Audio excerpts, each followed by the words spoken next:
You've heard it from doctors. It's been a bad flu season, and new information released today from the State Cabinet for Health and Family Services shows 26 people have died from the flu in Kentucky so far this season.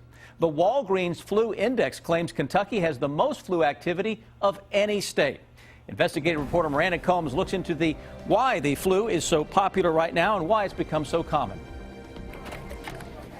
When it hits epidemic levels, it really doesn't matter what the result on this test shows. So once you're into the stage where if you have the flu, you kind of look like the flu, we probably should treat you like the flu. Dr. Katrina Hood says at the end of last year, she and her fellow physicians at Pediatric and Adolescent Associates were working until 9 at night daily, seeing hundreds of kids with the flu. I think it mimics what the CDC is saying, which is the vast majority of the respiratory infections we're seeing right now are flu. It's peaking early this year. This man is the monitor. You know, law enforcement, we think of surveillance as something that they do, like they're watching for the bad guys. Well, public health, we're watching for illnesses. Dr. Craig Humbaugh with the State Cabinet for Health and Family Services says numbers come to his office weekly. And about 5 weeks ago, they hit what they call widespread influenza activity in Kentucky.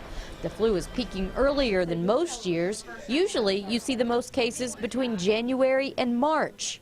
One of the strains that's circulating is not a very good match to the vaccine. Dr. Humbaugh says vaccines are an educated guess that's made months before the season starts. And even though the vaccine isn't a perfect match to what's currently circulating, it's still best to get it because it's still protection from strains of the flu. Hi, Sarah. How are you? For Dr. Hood, her main concern are children with chronic illnesses or immune deficiencies that come down with the flu. Watch them really, really close. The child tends to look a little better after a couple days with the fever or feeling bad, and then suddenly they're going to be worse.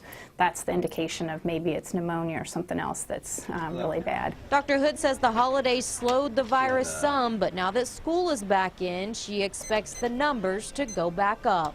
School's always the place where we pass things around and end up bringing it back home to a family, and then so I think we're going to see another spike. Maybe not as bad as it was before Christmas, but I think it will be back.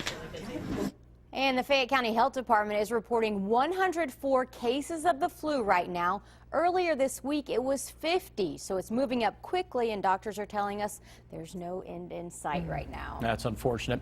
We use that phrase, confirmed cases. Does that really give us a true idea of how much flu is actually out there? No, Sam, especially right now when it's a widespread activity situation. A lot of times if you come in with symptoms of the flu, the doctor's just going to treat you like you have the flu. They don't do the test, therefore it won't be reported. So that's the tip of the iceberg, the numbers that we're actually getting in. And again, we can't say enough. Go ahead, get the flu shot if Absolutely. you can. So, Miranda, thank you.